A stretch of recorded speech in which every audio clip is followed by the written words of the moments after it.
बहुत लंबी जद्दोजहद के बाद और बहुत लंबी प्रतीक्षा के बाद फाइनली सुप्रीम कोर्ट के हस्तक्षेप के बाद सर्वोच्च न्यायालय के आदेश पर नगर निकाय चुनाव होना तय हुआ है। 4 मई और 11 मई की तारीख है। 4 मई को वोटिंग होगी 9 मंडलों में और फिर 11 मई को वोटिंग होनी है अगले 9 मंडलों में। 13 मई को नतीजे सामने आ जाएंगे। लेकिन इस बीच तमाम पार्टियों ने जोड़ तोड़ समीकरणों को बैठाना शुरू न सिर्फ कर दिया है बल्कि बहुत लंबी राह बढ़ भी गए हैं।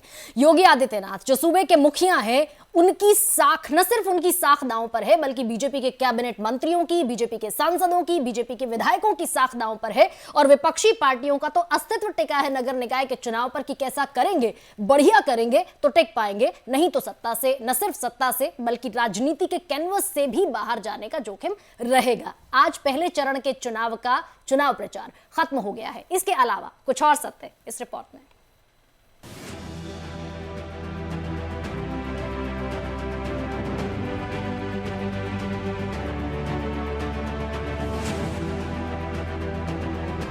उत्तर प्रदेश के निकाय चुनाव में पहले चरण का प्रचार थम गया है। इसके पहले सीएम योगी आदित्यनाथ ने प्रयागराज में जनसभा की, जिसमें उन्होंने कहा कि पहले कुछ लोग तुष्टीकरण की राजनीति करते थे, हमने कभी जाति के आधार पर काम नहीं किया। और भाजपा को जब लोग ये बोलते हैं कि पुरानी जाति का वोट मिलेगा कि नहीं मिलेगा, संदेह की नजर से बोलते हैं, तो मुझे लगता है कि इन्होंने भाजपा को लगता है समझा नहीं है। भारतीय जनता पार्टी का मतलब सबका साथ और सबका विकास, और सबका साथ और सबका विकास है तो फिर सबका विश्वास भी है और परिणाम लाने के लिए सबका प्रयास भी है। सीएम योगी ने दोहराया कि अब युवाओं के हाथ में तमंचे नहीं टैबलेट है, बेटियां स्कूल जा सकती है। सेफ सिटी हो रहे हैं, बेटियां स्कूल जा सकती हैं, व्यापारी व्यापार कर सकता है। आज युवाओं के हाथों में तमंचे नहीं, क्योंकि सबको मालूम है कि तमंचे की कीमत क्या होती है और तमंचे की दुष्परिणाम भी क्या होते हैं। आज भाइयों बहनों, उत्तर प्रदेश के युवाओं के हाथों में टैबलेट है, टैबलेट।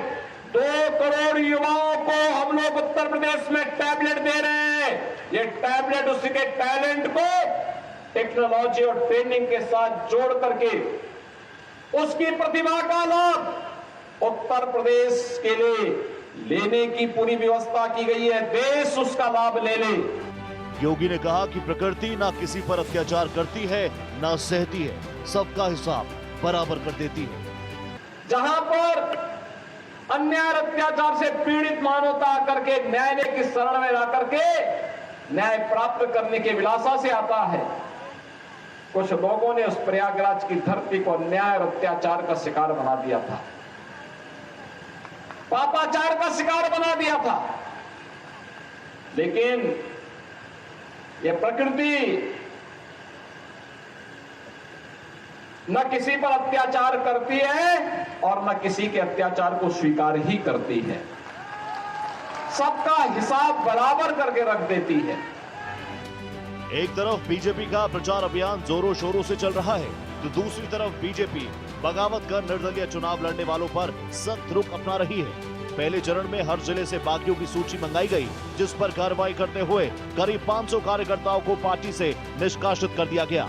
इनमें गोंडा में पूर्व बीजेपी जिला अध्यक्ष इकबाल बहादुर, विधायक बावन सिंह के भाई की पत्नी शामिल है। दूसरे चरण में बागियों की सूची भी जिला अध्यक्षों ने क्षेत्रीय अध्यक्ष को भेज दी है, जिस पर कार्रवाई की जानी है।